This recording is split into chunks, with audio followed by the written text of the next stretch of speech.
Habitat 76 was an opportunity for the world to come together and start talking about urban issues. Up to that time, the United Nations had really only looked at rural activities, and suddenly, with most of the world, particularly the developing areas, becoming urban, UN said, this is a time to have a look at how the world's going to develop as an urban environment.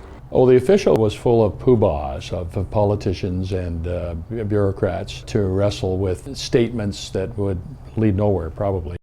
The unofficial one was to explore in a populist, people-oriented way that NGOs could come to the magnificent site at Jericho Park and get into those issues in a very passionate, unstructured, informal way.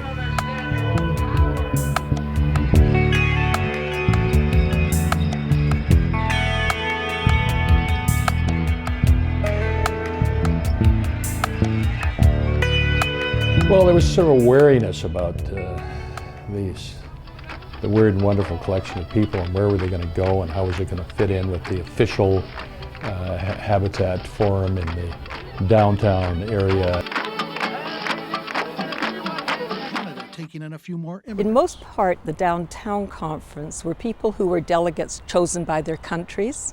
It was in many cases people who hadn't even started to think about housing downtown. Most of the North American city people were folks who were dealing with freeways through the downtown and urban renewal. The meetings that were happening in Jericho were full of life, full of passion.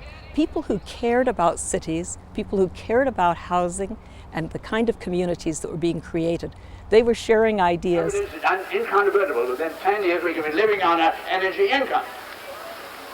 Everybody knows you ought to live on your income and not on your savings account. There were a variety of issues. Access to affordable housing was one big one. Another big one was water. And so one of the things that happened, starting at Jericho, was Margaret Trudeau walking with a pail of water with Margaret Mead to show people that water is important, and the challenge that so many women have of having to walk long distances to try and get fresh water. I think that what stands out is the spectacular energy and discussions that it engendered about, well, how do we provide housing for, soon 6 billion people on the planet by 2000, and have potable water and deal with all the basics that people need. And how do we do that? By engaging citizens in planning their own communities.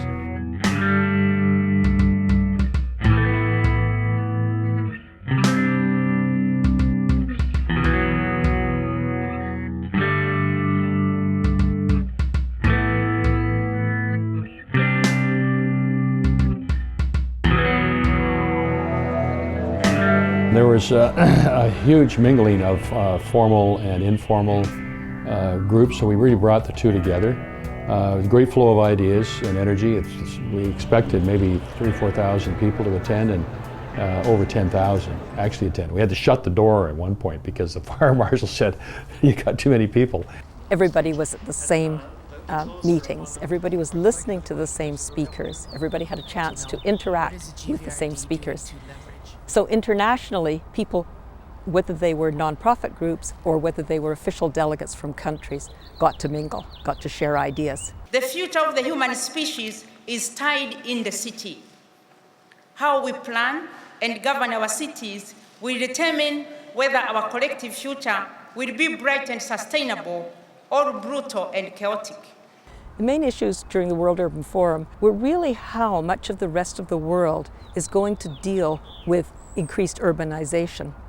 Look at an area like Lower Mainland, and we're worried about how the next million people are going to locate and live and have services over the next 20 to 30 years in Vancouver.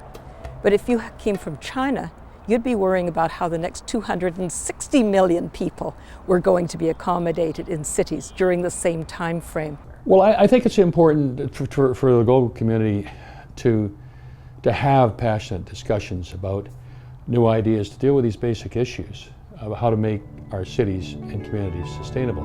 I think Vancouver people get it.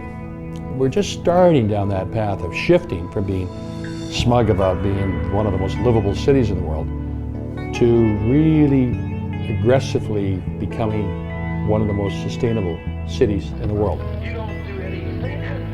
1976, we were really talking about ideas of what we'd like to see happen in Vancouver.